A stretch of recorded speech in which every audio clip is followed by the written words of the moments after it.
నీరాజనం. ఏమి మాట అండి ఆ మాట! ఆ మాట ఇక్కడి నుంచి వచ్చింది. మనం అనగలమా నీరాజనం చెప్పేటప్పుడు?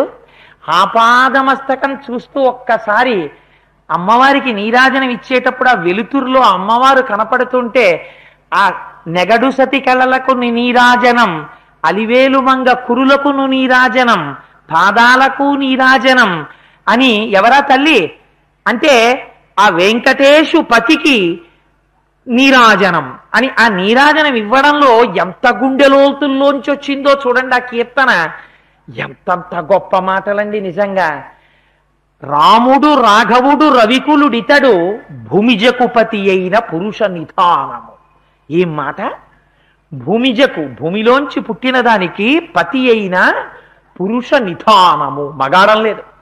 ఏం మాట మాట! అది ఇక్కడ అనుభవిస్తే కదొచ్చింది బయటికి. ఎంత గొప్ప గొప్ప కీర్తనలు! పరవశించి పైకి రావాలి మాట. వస్తే నువ్వే పరవశించింది వేరొకరిని ఎందుకు పరవశింపచేస్తుంది?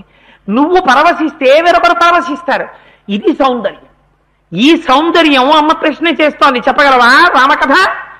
హనుమన్నారు, అమ్మా నాకు సంతోషం అమ్మా రాముడి గురించి చెప్పుకోవడం అంటే. చెప్తానమ్మా. రక్షితా జీవలోకస్య ధర్మస్య పరిరక్షిత, రక్షిత స్వస్య ధర్మస్య స్వజనస్య చ రక్షిత. మా రాముడంటే మూర్తీభవించినటువంటి ధర్మం. హనుమ కాబట్టి నిన్న ఈ మాట, నిన్న వచ్చిన ఆయన ఈ మాట చెప్పేశారు కృష్ణావధానులుగా. ఏం మిగిలినవి చెప్పకూడదా? ఇదే చెప్పారు ఆయన కూడా. రామో విగ్రహవాన్ ధర్మ. పండిపోయిన జ్ఞానమే హనుమ.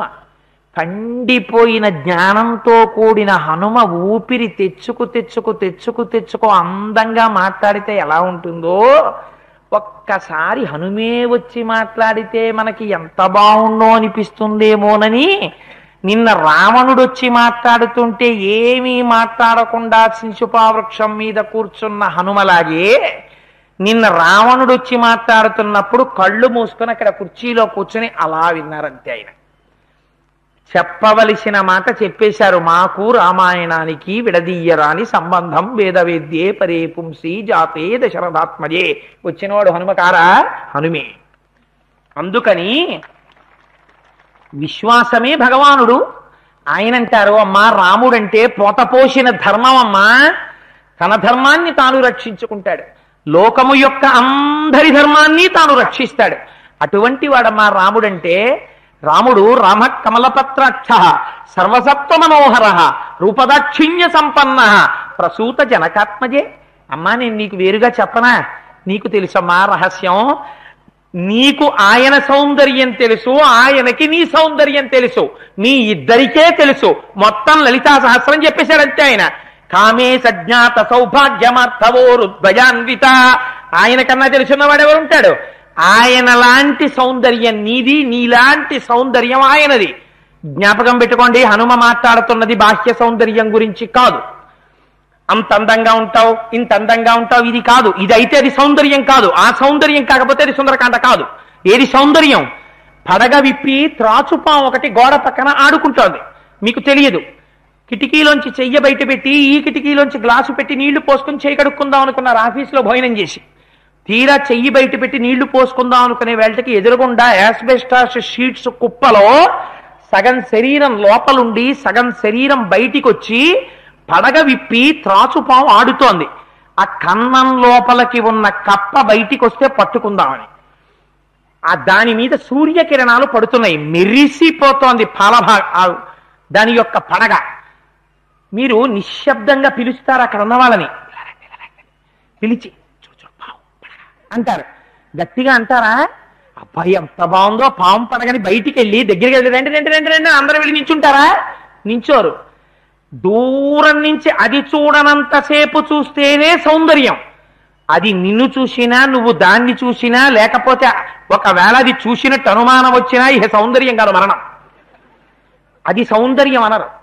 ఒక సింహం అక్కడెక్కడో పడుకుంది, అబ్బా సింహం వస్తే బాగుండు, సింహం ఫ్రీగా తిరుగుతూ మనమే జైల్లో ఉన్నట్టుంటే ఎంత బాగుండో అని సఫారీ కడతాం. ఓ సింహం దారి తప్పి పొద్దున్న నువ్వు టూత్ పేస్ట్ బ్రష్ మీద ఎట్టుకుని బయటకు వచ్చేటప్పటికి గేటు దగ్గర కూర్చుని ఆవు అందనుకో, ఎంత బాగుందో మా ఇంటికి సింహం వచ్చింది రండి రండి వీధిలో వాళ్ళందరినీ కుంకమన్నట్టు రావే వెళ్దాం పిలుపులు కట్టావా, ఇంట్లో వెళ్ళి తలుపేసుకుంటాం. అది సౌందర్యం కాదు, ఎందుకని నీకు ప్రాణాంతకం. ఏది సౌందర్యం? 80 ఏళ్ళొచ్చి మంచంలో పడుకున్నా నువ్వు భోజనం కొంచెం తొందరగా చేసి చెయ్యి కడుక్కుంటే తను వడ్డించకపోయినా 80 సంవత్సరాల వయస్సులో మంచంలో పడుకుని, ఎరా నాన్న కడుపు నిండా తినలేదురా నువ్వు, ఎరా చెయ్యి కడిగేసుకున్నావు అప్పుడే అని అడిగిన అమ్మ ఉందే, అది సౌందర్యం.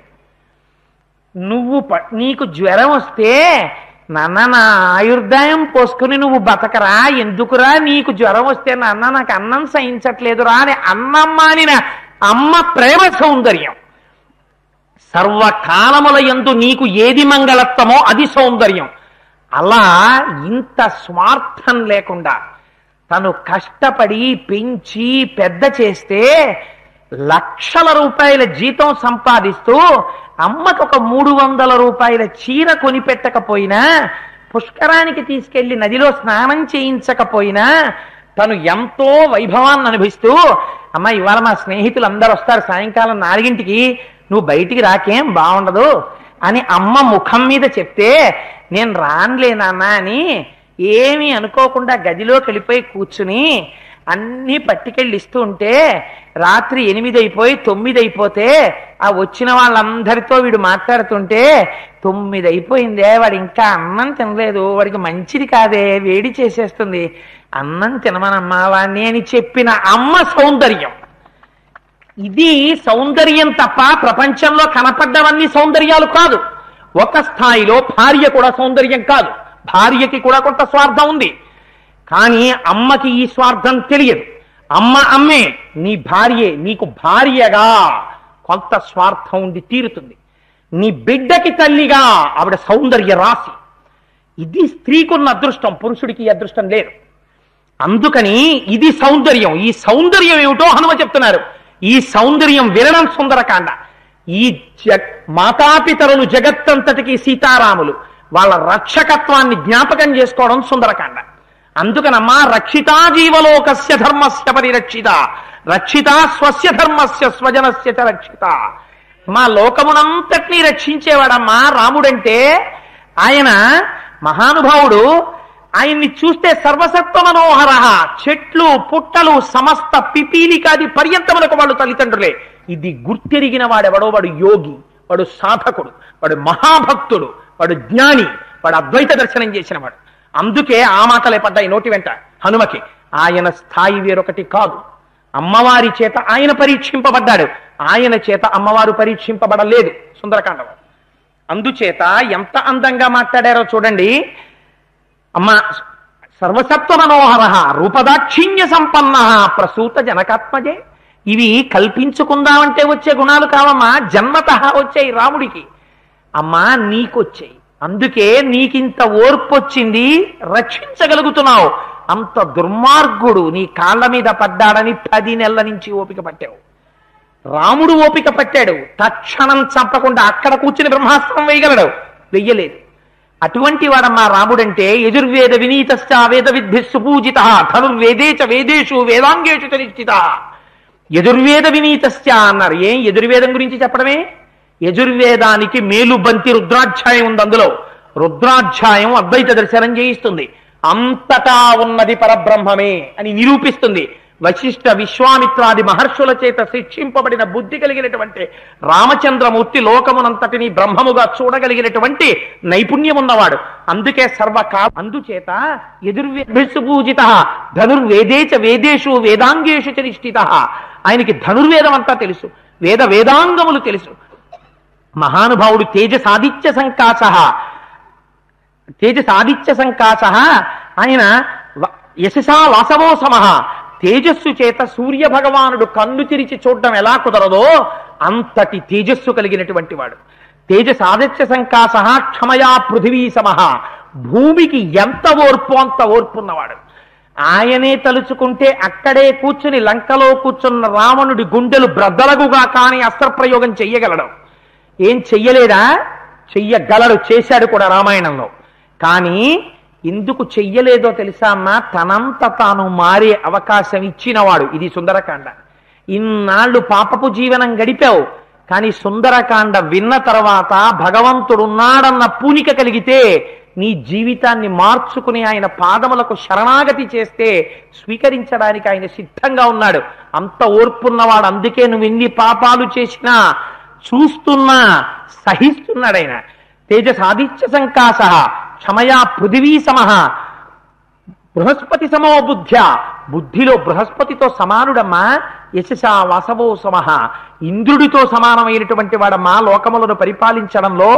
ఆయన త్రిస్థిర త్రిప్రలంభస్య త్రిసమః త్రిశుచోన్నత త్రితామ్ర త్రిచ స్నిగ్ధ అని సాముద్రిక శాస్త్రంలో వేదికల మీద చెప్పడానికి వీలు లేని విధంగా ఎంత గొప్పగా చెప్పేశారంటే, త్రిస్థిర త్రిప్రలంభస్య త్రిసమః త్రిశుచోన్నత త్రితామ్ర త్రిచ స్నిగ్ధ గంభీర త్రిశునిత్యస. రామచంద్రమూర్తి యొక్క కాలి గోటితో మొదలుపెట్టి శిరస్సు మీద ఉండేటటువంటి వెంట్రుకల వరకు ముందు నుంచి వెనక నుంచి ఏ ఒక్క అవయవాన్ని కూడా విడిచిపెట్టకుండా వర్ణించేశారు. అంతర్ముఖుడై దర్శనం చేసినటువంటి వాడికి కనపడనిది ఉండదు. ఆపాదమస్తక వర్ణనం చేశారు. వేదిక మీద చెప్పేది కాదు, కావాలంటే మీరు సుందరకాండ చూసి చదువుకోండి. అందులో ఆపాదమస్తక వర్ణన చేశారు. ఇది కదా సుందరకాండ అంటే, ఇది కదా ఉపాసన బలం అంటే ఏమిటో చూపించారు. ఇదమ్మా రాముడంటే. నాకు తెలుసు తల్లి రాముడు ఎటువంటి వాడో. ఇప్పుడు అమ్మకి ఆశ్వాసము కుదిరింది. ఖచ్చితమే హనుమ ఉపాసకుడే, తిరుగులేదు. రామచంద్రమూర్తే పంపించారు.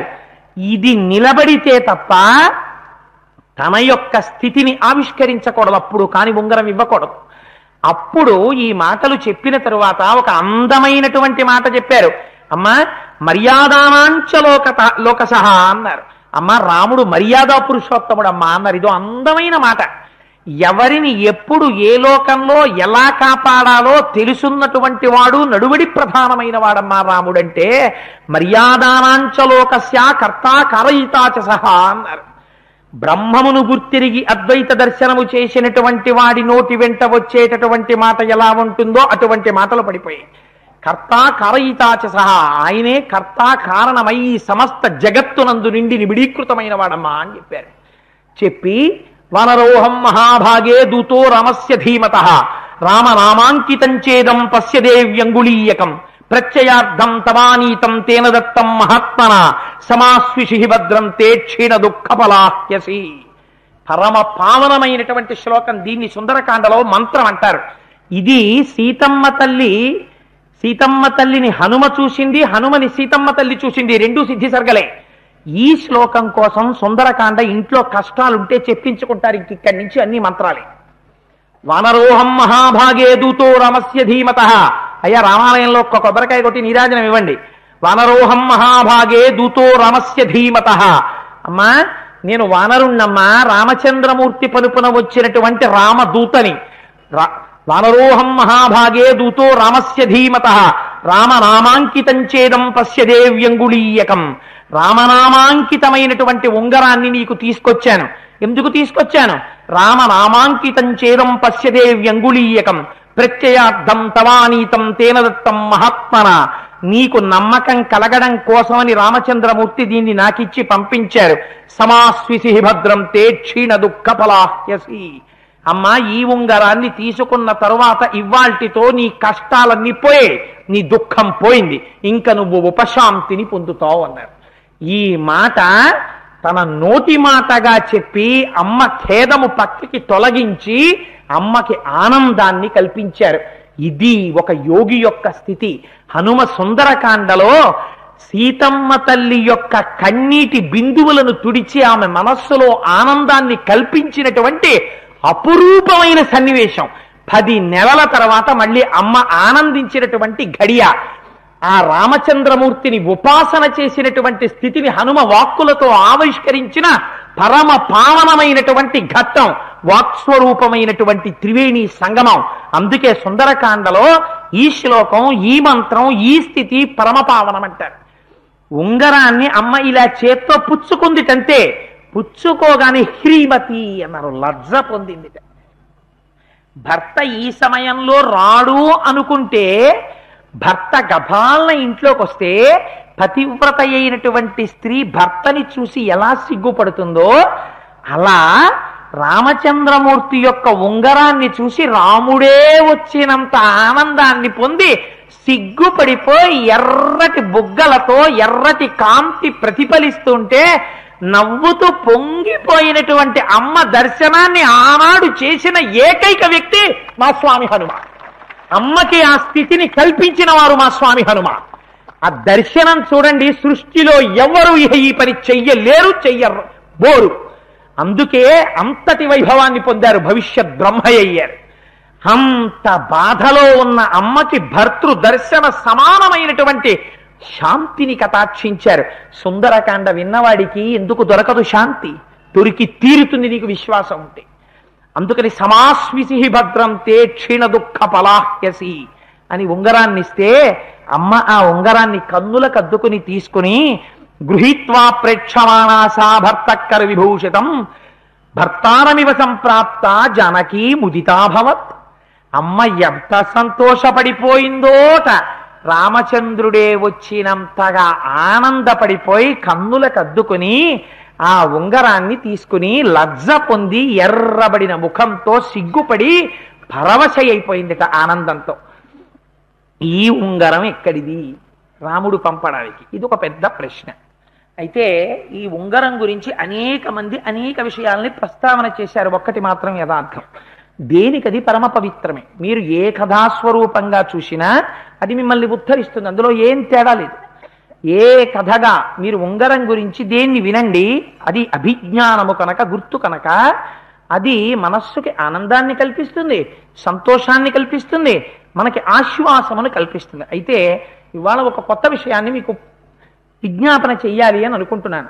రామచంద్రమూర్తి ఉంగరాన్ని ఇచ్చినప్పుడు మీరు సంపూర్ణ రామాయణం విన్నారు కాబట్టి కిష్కింధక అరణ్యకాండలో ఉంగరం ఇచ్చే సమయానికి సీతమ్మ తల్లి చేతికున్న ఉంగరం రామచంద్రమూర్తికి వచ్చినట్టు ఎక్కడా వాల్మీకి చెప్పలేదు కదా.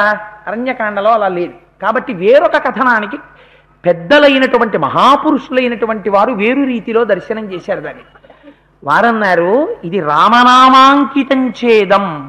రాముడు రామనామాంకితమైన ఉంగరాన్ని తానే పెట్టుకున్నాడు. రాముడికి యవ్వరాజ్య పట్టాభిషేకం జరగలేదు కదా, మరి రాజముద్రగా తన నామాంకితమైన ఉంగరము తన వేలుకి తాను ఎలా పెట్టుకున్నాడు?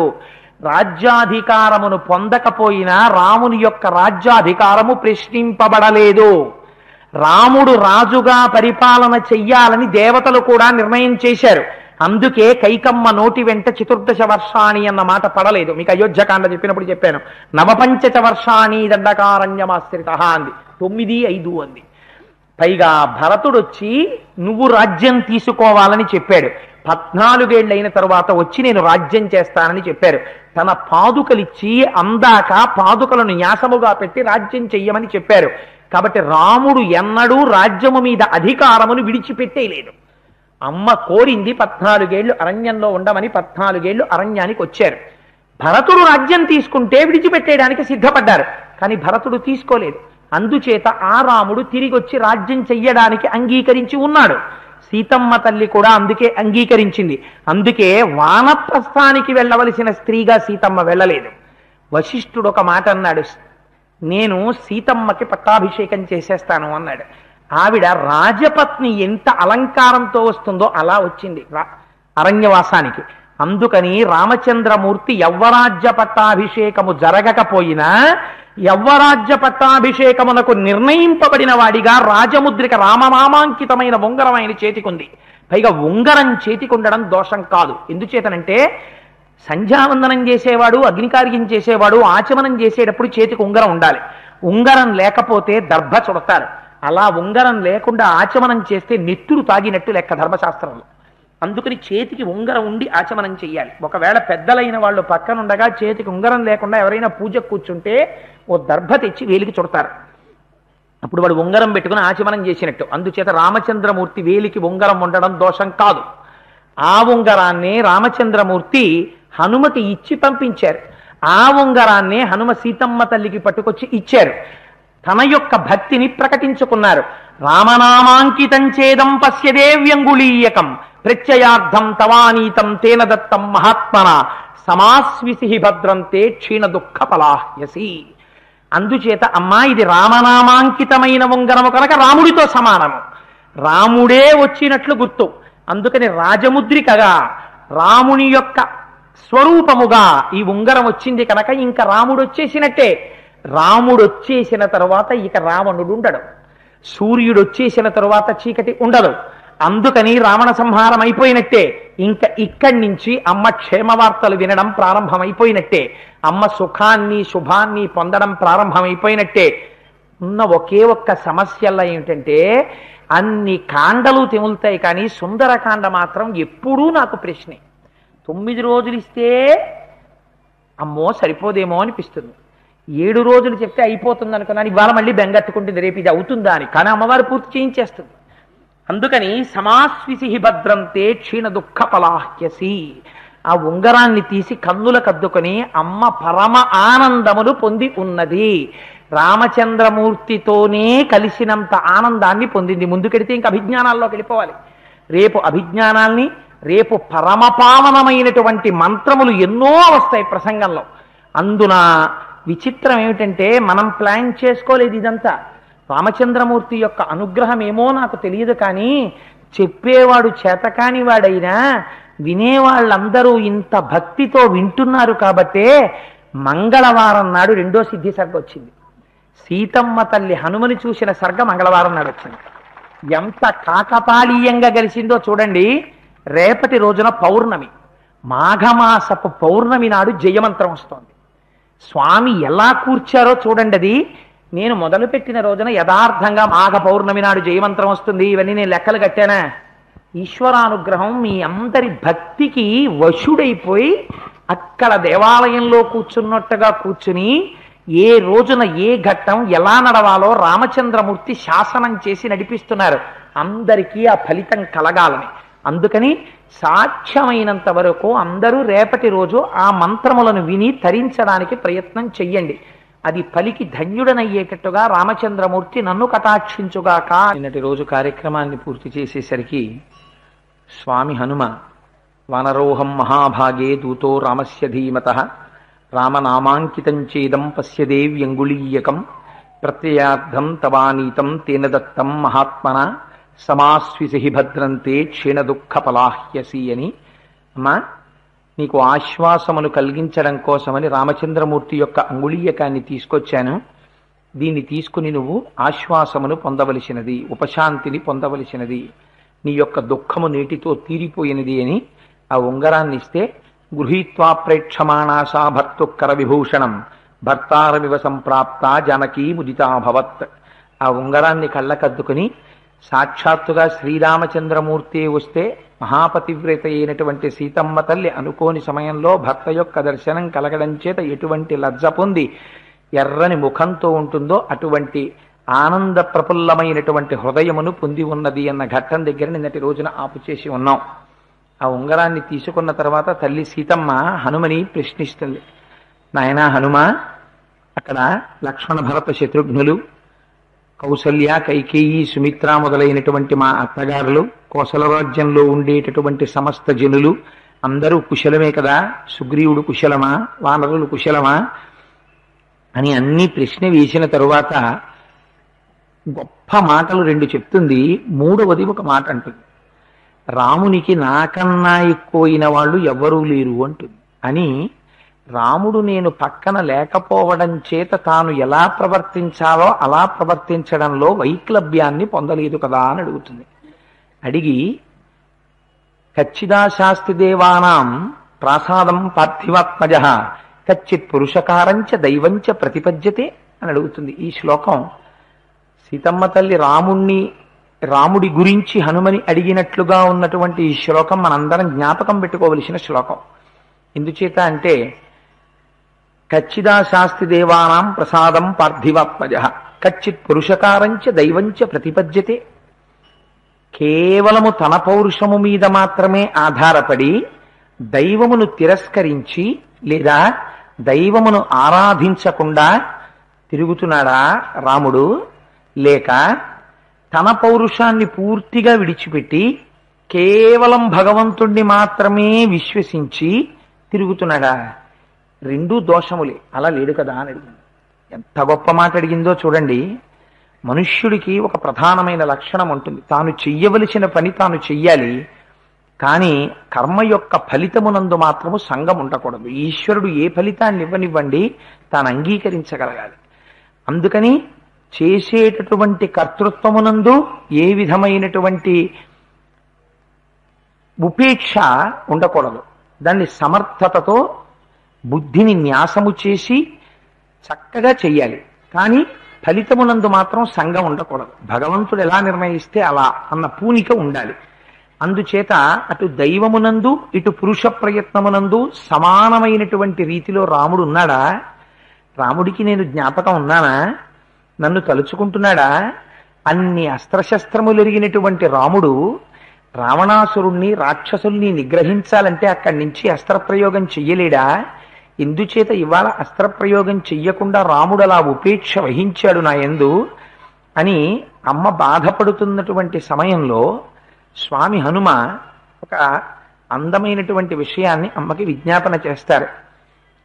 ఆ మాట అంటూ తల్లి ఒక మాట చెప్తుంది, నాకు 12 నెలల గడువు రావణాసురుడు ఇచ్చాడు, 10 నెలల కాలం పూర్తయిపోయింది, ఇంకా 2 నెలలు మాత్రమే వాడు నన్ను జీవించి ఉండనిస్తాడు, కానీ నేను 2 నెలలు ఉండను, 1 నెల మాత్రమే బ్రతికి ఉంటాను. ఈ 1 నెల లోపల రాముడు ధనుర్బాణములతో ససైన్యముతో వచ్చాడా నన్ను విడిపిస్తాడు, ఒకవేళ రాముడు రాలేదా నేను ప్రాణములను విడిచిపెట్టేస్తాను.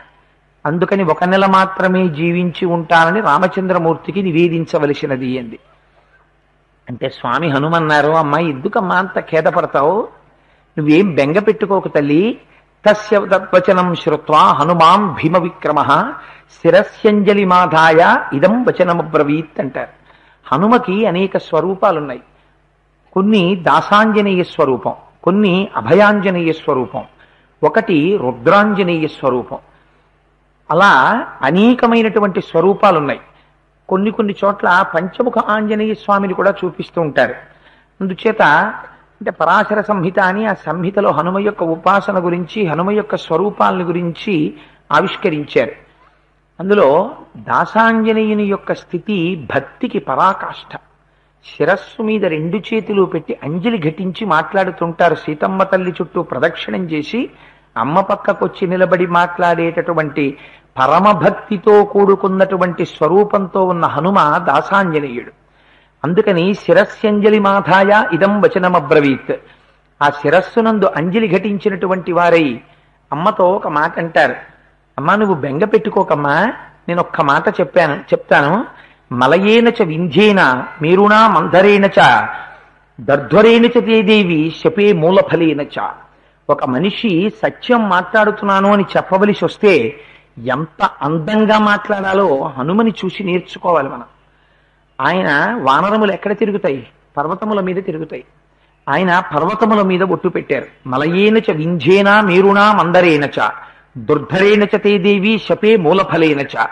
అమ్మ మలయము, వింధ్యము, మేరు మొదలైనటువంటి పర్వతముల మీద ఒట్టు పెట్టి చెప్తున్నాను. మా వానరములు తినేటటువంటి కందమూలముల మీద ఒట్టు పెట్టి చెప్తున్నాను. అమ్మా రాముడు నీ యందు విశేషమైనటువంటి ప్రేమతో ఉన్నాడు. ఎంతగా తపిస్తూ ఉంటాడంటే ఎక్కడైనా ఒక అందమైన పద్మం కనబడితే హా సీత, హా సీత, హా సీత అంటాడు. వానప్రస్థ జీవితం గడిపేటటువంటి వాడు ఏ విధంగా మద్యము కాని మాంసము కాని ముట్టుకోకుండా సూర్యాస్తమయం అయిపోయిన తరువాత మాత్రమే సాత్వికమైన ఆహారాన్ని తీసుకుంటాడో అలా రాముడు ఇవాళ సూర్యాస్తమయం అయిపోయిన తరువాత ఏదో కొద్దిగా పండో పాలో తీసుకుంటున్నాడమ్మా. రాముడు మాంసాహారం భుజించడం లేదు. నిరంతరము సీత సీత సీత అని నీ గురించే ధ్యానం చేస్తూ ఉంటాడు. నిత్యం ధ్యానపరో రామో నిత్యం శోకపరాయణ నైవ దంశాన్న మశకాన్న కీటాన్న సరీసృపాన్ అన్నారు. మాట్లాడడం అంటే ఏమిటో హనుమ పాదాలు పట్టుకుంటే వస్తుంది ఆ మాటకు అందం. ఎంత అందంగా చెప్తారో చూడండి. నిత్యం ధ్యానపరో రామో నిత్యం శోకపరాయణ. అమ్మ నీ గురించి ప్రతి క్షణం ధ్యానం చేస్తూనే ఉన్నాడు, నీ గురించి శోకిస్తూనే ఉన్నాడు. ఎంతగా శోకిస్తున్నాడంటే నైవ దంశాన్న మశకాన్న కీటాన్న సరీసృపాన్. ఆ ప్రస్రవణ పర్వతము యొక్క గుహలో పడుకుని ఉండి హాసీత హాసీత అంటూ ఉండగా ఒంటిమించి తేళ్లే పాకినా, జెర్రులు పాకినా, పాములు పాకినా ఒంటి మీద స్పృహ ఉండట్లేదమ్మా రాముడికి, అంతగా నీ గురించి బెంగ పెట్టుకున్నాడమ్మా. క్షిప్రం దక్షసి వైదేహి రామం ప్రస్రవణేగిరౌ అని శతక్రతు మవాసీనం నాగరాజస్యమూర్ధని అంటారమ్మా. ఎందుకమ్మా అంత బెంగ పెట్టుకుంటావు? 100 యాగములు చేసినటువంటి ఇంద్రుడు ఏ విధంగా అయితే ఆ ఏనుగు మీద కూర్చుంటాడో అలా ఆ ఐరావతం మీద కూర్చున్నటువంటి ఇంద్రుడి దగ్గర శచీదేవి ఉన్నట్టు ప్రస్రవణ పర్వత శిఖరం మీద కూర్చున్నటువంటి రామచంద్రమూర్తి దగ్గరికి నిన్ను తీసుకెళ్లి దింపేస్తానమ్మా. ఆ దింపడం కూడా ఎలా తీసుకెడతానో తెలుసా? రావణాసురుడు నిన్ను స్పృశించాడు, నేను కూడా అలా స్పృశిస్తాను అనుకుంటున్నావా? అలా కాదమ్మా. ఆ మాట మాట్లాడడంలో ఎంత పవిత్రతో చూడండి, ఆ ఉపమానం వెయ్యడంలో ఉన్నటువంటి అందం చూడండి. హవ్యం హుతమివానలా అంటారు. అగ్నిహోత్రంలో మనం దేవతల్ని పిలిచి హవిస్సులు ఇస్తాం. ఓం నమో నారాయణాయేతి స్వాహ అని ఆ అగ్నిహోత్రంలో హవిస్సు వేస్తారు. వేస్తే ఆయన్ని హవ్యవాహనుడు అంటారు. ఆ అగ్నిహోత్రుడు ఈ హవ్యాన్ని పట్టుకుని ఏ దేవతల్ని పిలిచి మనం స్వాహాకారంతో ఇచ్చామో ఆ దేవతలకి పట్టుకెళ్ళి ఈ హవిస్సుని ఇస్తూ ఉంటాడు. అలా హవిస్సుని అందించేటటువంటి అగ్నిహోత్రుడు ఎలా పట్టుకెడతాడో, ఎంత పరమ పవిత్రంగా తీసుకెడతాడో, అగ్నికి తగిలిన పదార్థములకు ఎలా దోషం కలగదో అలా నిన్ను తీసుకెళ్లి రామచంద్రమూర్తికి సమర్పిస్తానమ్మా. ఆయన పాదముల దగ్గర కూర్చోపెడతాను, బెంగ పెట్టుకోకమ్మా, వచ్చిన వీపు మీద కూర్చో అన్నారు. అంటే అమ్మ చూసిందిట, పక్కున నవ్వింది. వానరుని యొక్క చేష్టితమును బయట పెట్టాడో. ఎందుకని? అప్పటికి స్వామి చిన్నవారై ఉన్నారు. సూర్యే చాస్తంగతే రాత్రం దేహం సంక్షిప్య మారుతి వృషదంశకమాత్ర సన్ బభూవా అద్భుత దర్శన. పిల్లంత వారై ఉన్నారు. అమ్మ వచ్చిన వీపు మీద కూర్చోమ్మా, 100 యోజనముల సముద్రాన్ని దాటించి ఆవలి ఒడ్డుకు తీసుకెళ్లి ప్రస్రవణ పర్వత శిఖరముల మీద కూర్చున్న రామచంద్రమూర్తి యొక్క పాదార విందముల యందు సమర్పించి కృతకృత్యుడనవుతానమ్మా అన్నారు. అంటే అమ్మ నవ్వి ఓ మాట అంది. ఎంత మాట అన్నావోయ్ హనుమా, నువ్వే ఇంత స్వరూపమా, నీకో ఇంత వీప, ఆ వీపు మీద నేను కూర్చోనా, నువ్వు నన్ను తీసుకెడతావా, నీ వానర బుద్ధి బయట పెట్టావోయ్ అంది. అంటే పాపం అంతకు ముందు ఎవరి చేత అధిక్షేపింపబడి ఎరగడు మహానుభావుడు. అందుచేత ఎప్పుడైతే అలా అందో అమ్మ ఒక నవ్వు నవ్విందో తట్టుకోలేకపోయాడు. అంత మాట నేసింది అమ్మ నన్ను, ఇదే నా స్వరూపం అనుకుంటోంది, నా స్వరూపం ఏమిటో అమ్మకి చూపించాలనుకున్నాడు.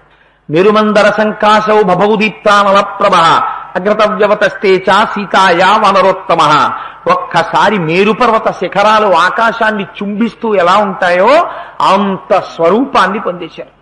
పొందేసి పెద్ద పెద్ద పాదాలతో, పిక్కలతో, మోకాళ్లతో, బలిసినటువంటి తొడలతో, సన్నటి నడుముతో, విశాలమైనటువంటి వక్షస్థలంతో, శంఖం లాంటి కంఠంతో, కాల్చిన పెనం లాంటి ముఖంతో, వాడి అయినటువంటి కోరలతో, పచ్చటి కన్నులతో, పెద్ద శిరోజములతో, మహానుభావుడు పరిఘల వంటి భుజములతో, పెద్ద పెద్ద వేళ్లతో, అంతంత అరిచేతులతో స్వామి నిలబడేటప్పటికీ అంత పైకి చూసి అమ్మ ఆశ్చర్యపోయింది. నాయనా నాకు తెలుసయ్యా నువ్వెవరవో, 100 యోజనముల సముద్రాన్ని నీ దర్శన సామర్థ్యమును ప్రకటించి దాటి వచ్చిన రోజునే గుర్తించాను నువ్వెవరో. ఇలా రాగలిగినటువంటి శక్తి ఒక్క గరుత్మంతుడికి ఉంది, నీ తండ్రి వాయుదేవుడికుంది. నాయనా నాకు తెలిసి నీకుందిరా, నువ్వింత సమర్థుడవు కాకపోతే రామచంద్రమూర్తి నిన్ను నా దగ్గరకు పంపరు. పరమప్రీతిని చెందాను, కానీ నేను ఒక్క మాట చెప్తాను విను. నేను నీ యొక్క వీపు మీద కూర్చుని సముద్రమును దాటి ఆవలి ఒడ్డుకి వచ్చేటప్పుడు గభాలన కళ్ళు తిరగచ్చు, నేను సముద్రంలో పడిపోవచ్చు. కానీ లేకపోతే ఈ అల్లరి చూసి రాక్షసులు వచ్చి నీ యొక్క పథానికి అడ్డంగా నించోవచ్చు. నీకు రాక్షసులకి యుద్ధం జరగవచ్చు. యుద్ధంలో ఎవరు గెలుస్తారో ఎవరు ఓడిపోతారో తెలియదు. ఆ రాక్షసులు వేసినటువంటి అస్త్రశస్త్రములను ఎదుర్కొని నువ్వు ఒక పక్క యుద్ధం చేస్తావా, ఒక పక్క నన్ను కాపాడుకుంటావా? ఒకవేళ ఏ కారణం చేతనైనా నేను తిరిగి మళ్ళీ రాక్షసులకి కాని లభించినట్లయితే ఒకనాడు వానరుడు వచ్చి ఆమె జాడ కనిపెట్టాడనేటటువంటి బుద్ధి చేత రావణాసురుడు మళ్ళీ నన్ను తీసుకెళ్లి ఎవ్వరికీ కనపడనటువంటి ప్రదేశంలో దాచివేయవచ్చు. అందుచేత నేను నీ వీపు మీద కూర్చుని 100 యోజనల సముద్రాన్ని గడచి ఆవలి ఒడ్డుకి రావడం కుదరదు. అన్నిటిని మించి ఒక ప్రధానమైనటువంటి మాట చెప్తాను. అమ్మా నేను యుద్ధం చేయగలనమ్మా, నీకేం బెంగలేదమ్మా, నువ్వు నా వీపు మీద కూర్చోమ్మా, నేను తీసుకెడతానమ్మా అంటావేమో. భర్తృభక్తిం పురస్కృత్య రామదన్యస్య వానర నా స్పృశామి శరీరంతో పుంసో వనర పుంగవాన్. నేను బాహ్యమునందు స్పృహలో ఉండగా తెలిసి రాముణ్ణి తప్ప వేరొక పురుషుణ్ణి నా చేతితో స్పృశించను. అందుచేత నాయన నువ్వు ఎంత కుమార సదృశుడవైనా నీ వీపు మీద కూర్చుని నేను రాను. అది మర్యాద కాదు. రాముడే రావాలి, వచ్చి బాణప్రయోగం చెయ్యాలి, రావణాసురుణ్ణి సంహరించాలి. నా చెయ్యి పట్టుకుని నన్ను మళ్ళీ ఈ సముద్రాన్ని దాటించి తీసుకుని వెళ్ళాలి. ఆనాడే నేను వస్తాను తప్ప ఇలా నేను రాను అంది. అమ్మ ఈ మాట అండంలో పాతివ్రత్యాన్ని పాటించింది. ఏది గొప్పతనం అంటే ముందు చెప్పినటువంటి విశేషాలు ముందు హనుమ వినేటట్టుగా చెయ్యడం కోసం అంత స్వరూపాన్ని పొంది ఉన్నారు కనుక అసలు అందులో ఉన్నటువంటి కీలకమైన అంశం అమ్మ గొప్ప పాతివ్రత్యాన్ని పాటిస్తోంది. ఈ పాతివ్రత్యం నరకాంతగా అటువంటి పతివ్రతగా ఆవిడ ఉంటే తప్ప రావణాసురుడు నిహతుడు కాడు. అందుకని నేను ఒక్కనాటికి రాముణ్ణి తప్ప వేరొక పురుషుణ్ణి స్పృశించను అంది. అంటే అమ్మా మరి ఆనాడు రావణాసురుడు నిన్ను అపహరించి తీసుకొచ్చినప్పుడు జుత్తు పట్టి తీసుకొచ్చాడే, నీ తొడల కింద చేతులు వేసి పైకెత్తాడే, నిన్ను తన ఒడిలో కూర్చోపెట్టుకున్నాడే, నువ్వు ఆడపాముల మెలికెలు తిరిగావని వాల్మీకి మహర్షి చెప్పారే, మరి ఆనాడు రావణుడు ముట్టుకుంటే నువ్వు ఎందుకు కూరుకున్నావమ్మా అని అనుమానం వస్తుందేమో. ఆ తల్లి ఆ శ్లోకంలోనే ఒక మాట కలిపింది. భర్తృభక్తిం పురస్కృత్య అన్యస్య వానర నా స్పృశామి శరీరంతో పుంసో వనర పుంగవా. నేను స్పృహలో ఉండగా నాంత నేనుగా స్పృశించను. ఎందుచేత ఆనాడు నేను భయవిహ్వలను, నన్ను రక్షించేటటువంటి వారెవరూ లేరు. హా రామ హా లక్ష్మణ అని నేను అరుస్తూ నా మనస్సు రామచంద్రమూర్తి యందు పెట్టుకుని ఉండగా బలవంతంగా రావణాసురుడు అపహరించి తీసుకొచ్చాడు. కానీ ఈనాడు నేను నీతో వస్తే నాంత నేనుగా నీ పృష్ఠభాగం మీద కూర్చుని వచ్చినట్టు అవుతుంది. అందుచేత నేను రాను అని. ఇది ఆ తల్లి యొక్క పాతివ్రత్యం. రామచంద్రమూర్తి యొక్క గొప్పతనం అమ్మ పాతివ్రత్యంలో ఉంది. ఈ మాట విని హనుమ అంటారు, యుక్త రూపం స్తయాదేవి భాషితం శుభదర్శనం సదృశం స్త్రీ స్వరూపస్య సాధ్వీ వినయస్య చ. అమ్మ ఒక నరకాంతగా ఉండి ఇన్ని కష్టాలు పడుతూ ఇటువంటప్పుడు కూడా అమ్మా నేను తీసుకెళ్ళిపోతాను రామ్మ అంటే నేను రాను అనడం నీకే చెల్లిందమ్మా అన్నారు. ఎందుకని? నిజంగా ఒకవేళ సీతమ్మ తల్లి ఆ కష్టాలు తట్టుకోలేక హనుమ యొక్క వీపు మీద కూర్చుని 100 యోజనముల సముద్రాన్ని దాటి ఆవలి ఒడ్డుకు వెళ్ళిపోయింది అనుకోండి, రాముడు సీతమ్మ తల్లిని తీసుకుని అయోధ్యకు వెళ్ళిపోయాడు అనుకోండి, ఏమిటి తేడా? రామచంద్రమూర్తి లేనప్పుడు రావణాసురుడు సీతమ్మను అపహరించి లంకాపట్టణానికి తెచ్చాడు, రావణాసురుడు లేనప్పుడు హనుమ అపహరించి సీతమ్మ తల్లి రామచంద్రమూర్తి దగ్గరికి తీసుకొచ్చారు. రాముడు ధర్మమూర్తి. మీరు యుద్ధకాండలో ఒక 5-6 రోజులు పోయిన తర్వాత విందులుగానే అగ్నిప్రవేశ ఘట్టం అంటే ప్రపంచ సాహిత్యంలో ఇంకా అటువంటి ఘట్టం లేదు. అది ఒక్క రాముడికే చెల్లింది. అందుకని ఆ సీతారాములంటే ఇద్దరు ధర్మమునకు కట్టుబడి ఉండేటటువంటి వారు. తన భర్త యొక్క గౌరవం ఇనువడింపబడాలి. తన భర్త రావాలి, వచ్చి తనని ఎవరు అపహరించి తెచ్చాడో ఆ రావణుడు నిహతుడైపోవాలి భర్త చేతిలో. మరణించిన తరువాత తాను బయలుదేరి వెళ్ళాలి. అలా అయితే తల్లి తను తలుచుకుంటే తన తపశ్శక్తితో రావణాసురుణ్ణి దహించలేదా? దహించగలదు. ఎందుకు దహించలేదు? ఆ ఖ్యాతి తన భర్తకి దక్కాలి. తన భర్త చేత తాను రక్షింపబడాలి. నరకాంతగా ఉంది కనుక. అందుకనే నేను తపస్సు పాటిస్తున్నానయ్యా, అసందేశాత్తు రామశ్చా తపశ్చానుపాలనాత్ నత్వాంకుర్మి దశగ్రీవా భస్మ భస్మార్హి తేజసా అంది. నేను తపస్సులో ఉన్నాను కనుక రావణా నిన్ను కాల్చట్లేదు తప్ప నేను తలుచుకుంటే నిన్ను బూడిద చేయగలను అంది. అమ్మకు ఆ శక్తి ఉంది. కానీ మహాపతివ్రతగా నరకాంతగా అనుగమిస్తున్న కారణం చేత ఆవిడ శపించలేదు రావణాసురుణ్ణి. సరే, తదనంతరం హనుమ అన్నారు, అమ్మా నువ్వు నా పృష్ఠభాగం మీద కూర్చుని రానంటున్నావు కదా, పోనీ రామచంద్రమూర్తికి నేను వెళ్ళి విజ్ఞాపన చేయడానికి ఏదైనా ఒక అభిజ్ఞానాన్ని కటాక్షించు తల్లి అన్నారు. అంటే ఇక్కడే గమ్మత్తు. మీకు అరణ్యకాండ గురించి చెప్పే రోజున నేను ఒక మాట చెప్పాను, ఇది సుందరకాండలో వస్తుంది అని. యథాతథంగా ఈ సంఘటన అరణ్యకాండలో జరిగితే అరణ్యకాండలో మహర్షి వ్రాయలేదు. అక్కడ ఒకసారి వ్రాసి మళ్ళీ ఇక్కడ దాన్ని చెప్తే వచ్చిన నష్టం ఏమిటి? మనం అక్కడ చదువుతాం కాకాసుర వృత్తాంతాన్ని, అవునవును నిజమే జరిగిందండి అరణ్యకాండలో మేము విన్నాం అనుకుంటాం. అదే సీతమ్మ తల్లి గుర్తు చెప్పింది, ఆ గుర్తు మనం అందరం అంగీకరిస్తాం. కానీ మనం అంగీకరించడం అంటే మనం అంగీకరించకపోతే అది ప్రమాణం కాకుండా పోతుందా? మనం ఆనందిస్తాం. కానీ మరి ఎందుకు అరణ్యకాండలో చెప్పనట్టు?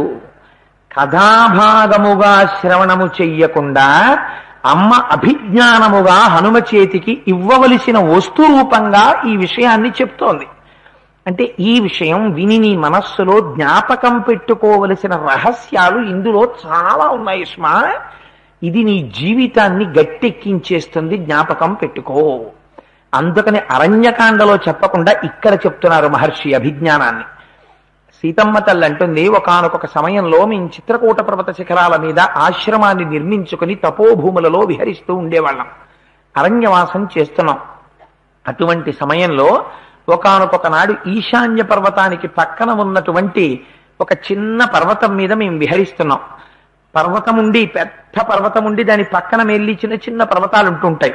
ఆ చిన్న పర్వతం మీద మేము విహరిస్తున్నాం, ఎంతో సంతోషంగా కాలం గడుపుతున్నాం. రాముడు, ఇందులో మీరు ఒక విషయాన్ని గుర్తుపెట్టుకోవాలి, ఈ చెప్పడంలో ఒక రహస్యం ఉంది. రాముడు అక్కడ ఉన్నటువంటి కొలనులలో ఉన్న నీళ్లలో ఆడుకుని తడి బట్టలతో పరిగెత్తుకుంటూ నా దగ్గరికి వచ్చాడు అని చెప్పింది అమ్మ. ఇది పరమ కాన్ఫిడెన్షియల్ ఫైల్. ఎందుకు ఈ మాట అంటున్నానంటే, నేను ఏదైనా ఒక ఉపమానం చెప్పవలసి వస్తే నా మీద పెట్టుకు చెప్పుకోవడమే న్యాయమని చెప్తుంటాను, వేరొకరి మీద పెట్టడం ఇష్టం లేక. పరమేశ్వర స్వరూపమైన సభకి నమస్కారము అన్నాను కనుక. నేను మా వారు వెళ్ళినప్పుడు ఎంత చెప్పానో, వద్దండి బాబు ఏమిటి చిన్నపిల్లాళ్ళ ఈ ఆటలని.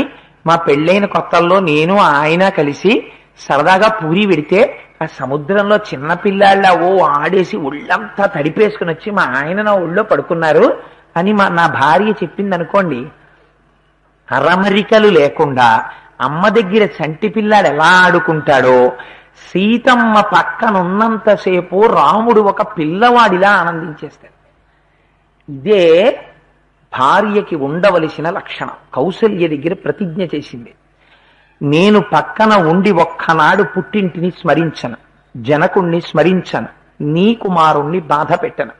నేను పక్కనుండడం చేత అరణ్యవాసం పరమ సంతోషంగా రాముడికి గడిచిపోయేటట్టు నేను ప్రవర్తిస్తానని చెప్పింది. ఆ సీతమ్మ అక్కడ కూర్చుంటే రాముడు సంతోషంగా కొలనుల్లో ఆడుకుని తడిబట్టలతో వచ్చాడు. అంటే ఎంత సంతోషంగా గడిపాడో చూడండి భార్య పక్కనున్నంతసేపు. అరణ్యవాసం రాముడికి క్లేశం కాలేదు సుమా అనడానికి గుర్తు.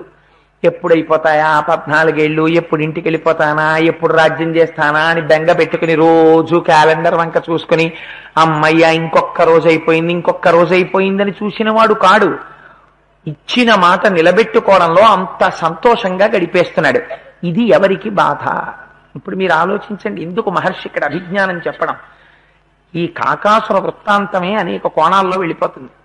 ఇంకా అరణ్యవాసం ఏడాదిలోకి వచ్చేసింది, 13 నెలలు పూర్తయిపోయి. రావణుడి జోలికి వెళ్ళాడు. ఎందుకు వెళ్ళాడు? రావణుడు రాముడి పట్ల ఏ అపచారం చెయ్యలేదు, ఇప్పటి వరకు కనపడలేదు. మరి రావణ సంహారం అవ్వకుండా రాముడు వెనక్కి వెళ్ళిపోయాడో ఇంకా మళ్ళీ రాముడు తిరిగి రాడు అరణ్యానికి. మరి రావణ సంహారం ఎలా అవుతుంది? అవతార ప్రయోజనం ఎలా నెరవేర్పబడుతుంది?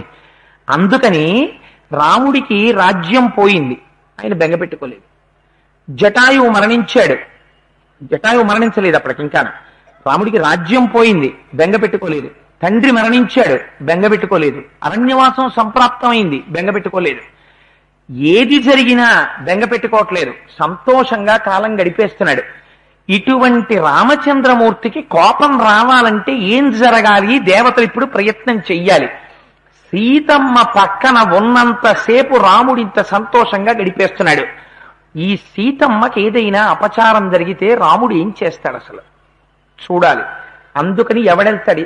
రాముడు పక్కనుండగా సీతమ్మ జోలికి వెళ్ళడమే. ఇంద్రుడు కొడుకునే పంపించారు, కాకాసురుడని వాడు ఒక పర్వతం మీద ఉంటాడు. ఆ కాకాసురుడు కాకి రూపంతో ఉంటాడు, ఆయన్ని పంపించారు.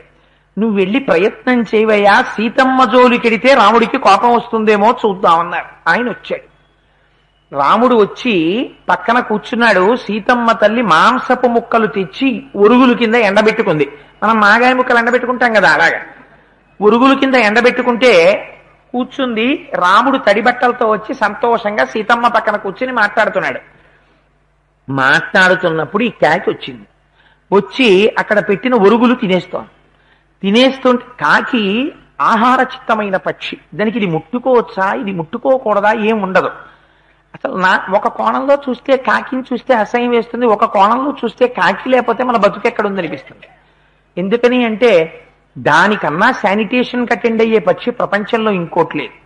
ఎందుచేత అంటే అంట్లు తోముకుని బయటికి విసిరేసిన మిరపకాయ దగ్గర నుంచి నేల మీద తెల్లవారేటప్పటికి వర్షాకాలంలో పడిపోయి ఉన్నటువంటి చిమ్మెట్టల దగ్గర నుంచి ఇలా తీసి పారేసిన దాని వరకు పట్టుకెళ్ళిపోతుంది. అన్నీ తినేస్తుంది. కాకి తినంది లేదు. పైగా కాకి ముట్టుకోకపోతే పితృపిండాలకి ఆ సద్గతులు కలగవు. అందుకని ఆ కాకి దానికి ఇది తినడమా ఇది తినకపోవడమా అని ఉండదు. యుక్తాయుక్త విచక్షణ లేని పక్షి. తింటూనే ఉంటుంది. దిక్కుమాల కాకి అన్నీ తింటుంది. అందుకని అది వచ్చి ఆ ఒరుగులు మాంసం ముక్కలు తింటోంది. తింటుంటే మనందరం ఏం చేస్తామో సీతమ్మ అదే చేసింది. సీతమ్మ తల్లి కూడా ఓ మట్టి బిడ్డ తీసి ఆ కాకి మీదకి విసిరింది. విసిరితే ఆ పక్షి వచ్చి సీతమ్మ తల్లి యొక్క వక్షస్థలం మీద వాలింది. ఆ మాంసం ముక్క తినద్దన్నావుగా అని ఇక్కడికి వచ్చి వాలి అమ్మ యొక్క గుండెల మీద తన వాడి ముక్కుతో గాడ వేసి మాంసపు ముక్క పీకింది. పీకితే నెత్తురు చుక్కలు కింద పడ్డాయి. పడితే అమ్మకి కోపం వచ్చింది. ఆ బాధలో గిలగిల్లాడ్డంలో పట్టుబట్ట కిందకి చారి మొలనూలు జారింది. మొలనూలు తీసి విసరబోయింది వడ్డాన. రాముడు చూసి నవ్వాడు. సీత, కాకి మీద బంగారు వడ్డానం విసురుతావా అన్నాడు. సీతమ్మ తల్లి ప్రయత్నపూర్వకంగా ఆ దుఃఖాన్ని దిగమింగుకుంది. రాముడి ఒళ్ళో తల పెట్టుకుని పడుకుంది. రాముడి ఒడిలో తల పెట్టుకుని నిద్రపోతున్నంతసేపు కాకి రాలేదు. ఇది మీరు జాగ్రత్తగా వినాలి విషయాన్ని. మళ్ళీ కొంతసేపటికి సీతమ్మ తల్లికి తెలివచ్చింది. సీతమ్మ కూర్చుంది. రాముడు సీతమ్మ ఒళ్ళో తల పెట్టుకుని నిద్రపోతున్నాడు. నిద్రపోతూ ఉండగా అది పరమ ఏకాంత ప్రదేశం, ఎవ్వరూ లేరు. భార్య ఒడిలో తల పెట్టుకుని ఆయన నిద్రపోతున్నాడు. బ్రహ్మచర్యంలో ఉన్నాడు 13 సంవత్సరాలుగా. నిద్రపోతున్న సమయంలో మళ్ళీ కాకి వచ్చింది. సతత్ర పునరేవాధా వయసస్యముపాగమత్ తతసుప్త ప్రబుద్ధాం మాం రామస్యాం కచ్చముద్ధితాం. ఆ కాకి వచ్చి మళ్ళీ సీతమ్మ తల్లి యొక్క వక్షస్థలం మీద కూర్చుని మళ్ళీ గట్టిగా అమ్మవారి వక్షస్థలంలోకి పొడిచి అమ్మవారిలో ఉన్న మాంసాన్ని పీక్కుని తింటుంటే నెత్తురు కారి రాముడి యొక్క నుదుటి మీద పడింది. ఆయనకి తెలివచ్చింది. ఒక్కసారి ఆయన తల ఇలా తుడుచుకున్నారు. నెత్తురు కనపడింది. ఇంత నెత్తురు ఎక్కడిది అని చూశారు. అమ్మవారి గుండెల్లోంచి కారుతోంది. అమ్మ ఏడుస్తోంది. ఇంత నెత్తురు ఏమిటని ఆయన నోటి వెంట అప్రయత్నంగా నిద్రలోంచి లేవడంలో ఒక మాట వచ్చింది. క్రీడతి శరోషేణ పంచవక్త్రేణ భోగినా వీక్షమాణస్తతస్తం వై వాయుసం సముదైక్షత. ఎవరు రాయిదు తలల పావుతో ఆటలాడినవాడు అన్నాడు. అయితే ఆవిడ ఒళ్ళు ఈయన పడుకుంటాడా అంటే అమ్మవారెవరో రాముడి నోటి వెంట వచ్చేసింది ఆ రోజున. ఆవిడ పంచముఖ గాయత్రి. అందుకే త్రిజటా స్వప్నం చెప్పించారు మహర్షి. అందుకని ముక్తా విద్రుమహేమ నీల ధవలఛాయైర్ముఖైస్త్రీక్షణై యుక్తామిందు నిబద్ధరత్నముకుటాం తత్వార్థవర్ణాత్మికాం. ఇటువంటి తల్లితో నరకాంతగా ఓర్పు పట్టి ఉంటే ఎవడురా ఇంత అకృత్యములు చేసినవాడు అన్నారు. చుట్టూ చూశారు. సీతమ్మ చెప్పలేదు. మీరు ఇది జ్ఞాపకం పెట్టుకోవాలి. వీడేనండి అనలేదమ్మ. కానీ ఆయన చూశారు. ముక్కుకి నెత్తుటితో మాంసపు ముక్కు ఉంది. కాళ్ళ నిండా నెత్తురుంది. కాకిని చూశారు. చూసి వెంటనే దర్భాసనం ఉంది అక్కడ. ఒక దర్భని తీసి దాని మీద బ్రహ్మాస్త్రాన్ని అభిమంత్రించి, అస్త్రప్రయోగం చేసేటప్పుడు కత్తులు కఠారులు ఉండక్కర్లేదు. ఏది కనపడితే దాని మీద మంత్రాన్ని అభిమంత్రించి విడిచిపెట్టేస్తారు. అభిమంత్రించి విడిచిపెట్టారు. విడిచిపెడితే దర్భమయందు బ్రహ్మాస్త్ర ప్రయోగం జరిగింది. అది కాకిని వెంట తరుగుతోంది. ఈ కాకి 3 లోకములు తిరిగింది. అందరి దగ్గరికి వెళ్ళింది. ఋషుల దగ్గరికి వెళ్ళింది, బ్రహ్మలోకానికి వెళ్ళింది, విష్ణులోకానికి వెళ్ళింది, ఇంద్రలోకానికి వెళ్ళింది. అన్ని లోకాలు తిరిగేసింది. అందరు అన్నారు, రాముడు చంపుతానని అస్త్రప్రయోగం చేస్తే మేము రక్షించలేం, మేమేం చెయ్యలేం, వెళ్ళిపో అన్నారు. తిరిగింది తిరిగింది తిరిగింది తిరిగింది తిరిగింది. అయితే మనకు అనుమానం వస్తుంది, ఏమిటంటే ఆ బ్రహ్మాస్త్రం కాకి ఎగురుతుంటే అది కూడా అలా వెనకాల ఎడుతోందా చంపడం మానేసి అని. అస్త్రానికి ఓ మర్యాద ఉంటుంది. దాన్ని మీరు అభిమంత్రించి విడిచిపెడితే వెన్నిచ్చి చూపించి పరిగెడుతున్నంతసేపు అది చంపదు. ఎదుటికి తిరిగి దాంతో యుద్ధానికి నిలబడితేనే కొడుతుంది. అందుకని వెన్నిచ్చి పరిగెడుతున్నాడు వాడు, అందుకని చంపలేదు.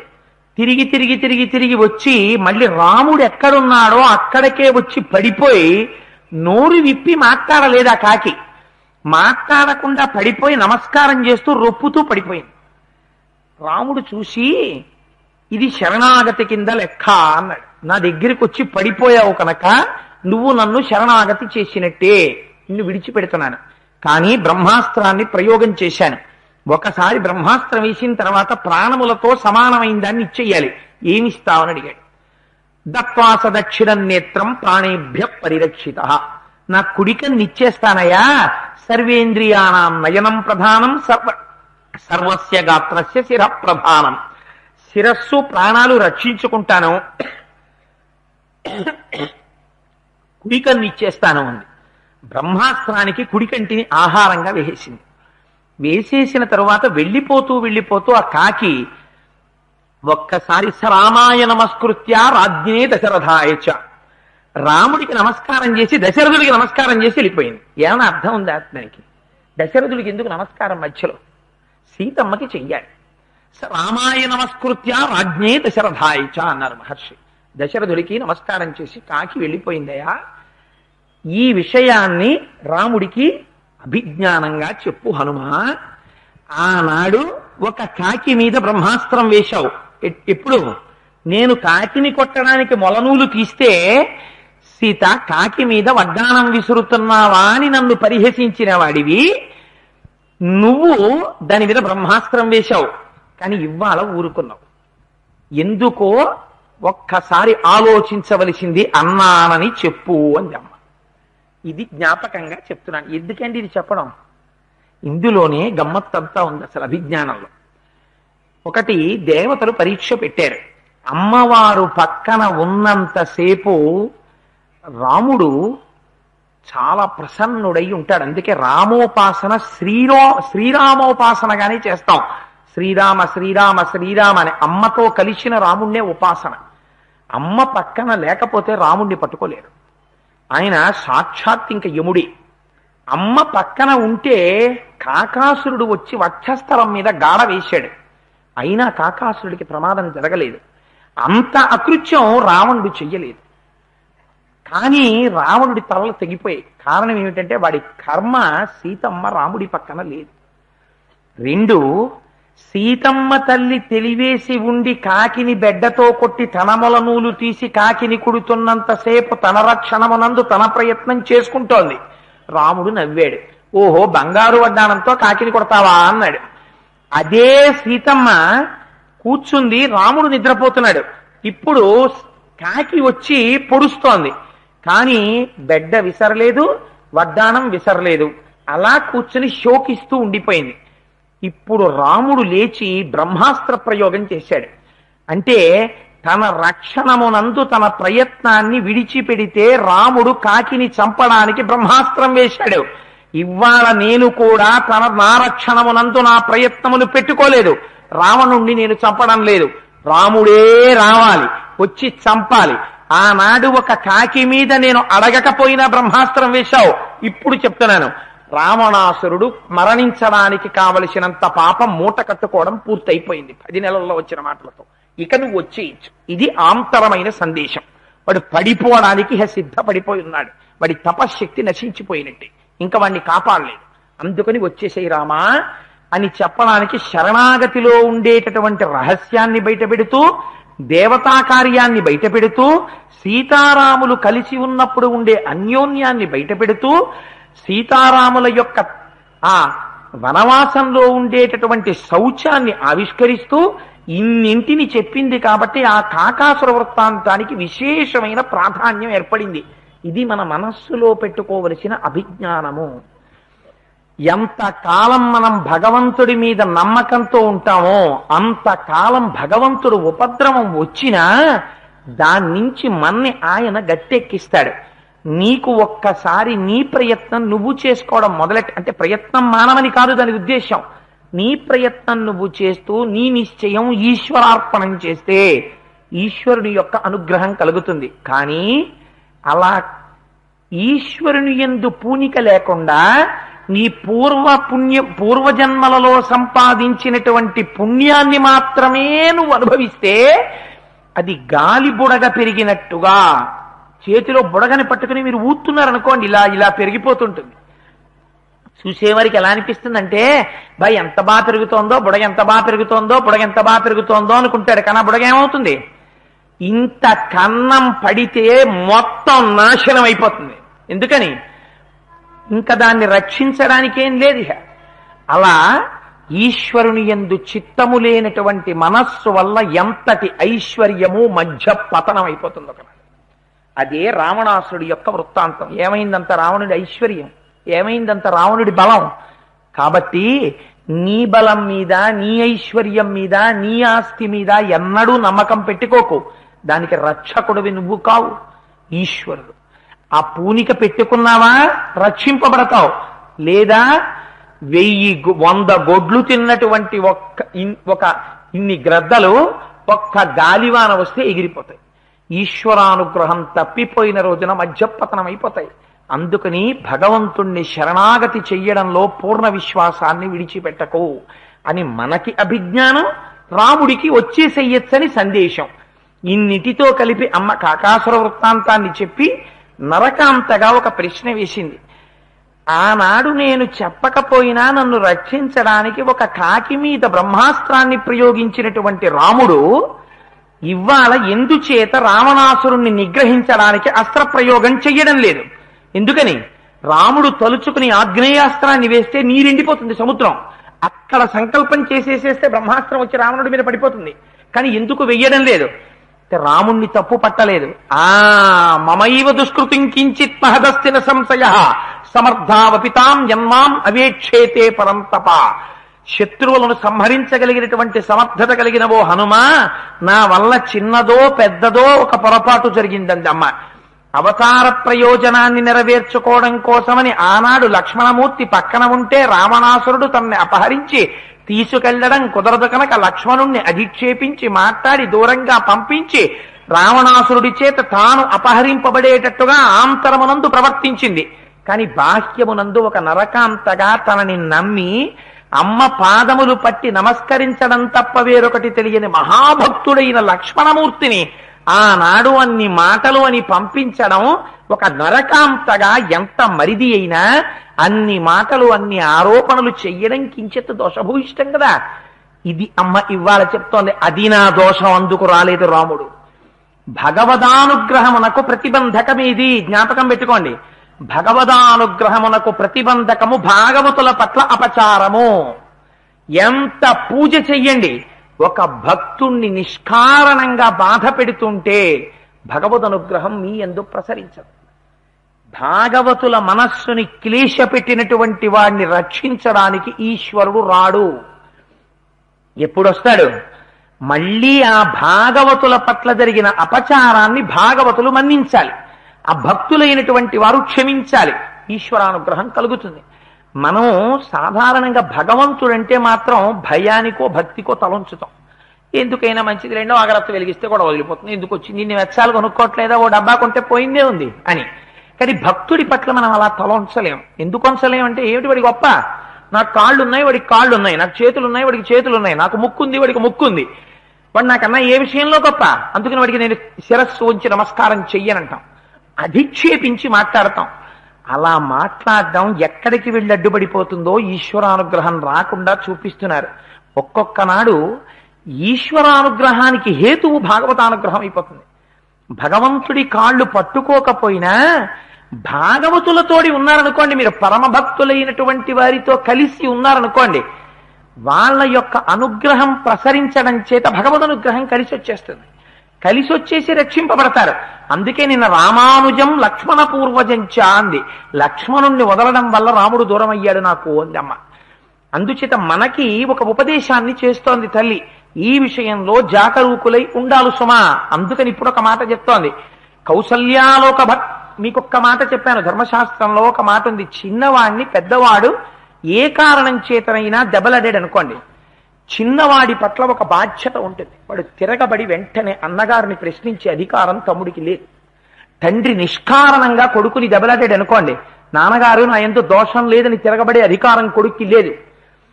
నాన్నగారు దెబ్బలాడితే నిష్కారణంగా తండ్రి కాని అన్న కాని గురువు కాని దెబ్బలాడితే అది ఆశీర్వచనం అయిపోతుంది తనంత తాను.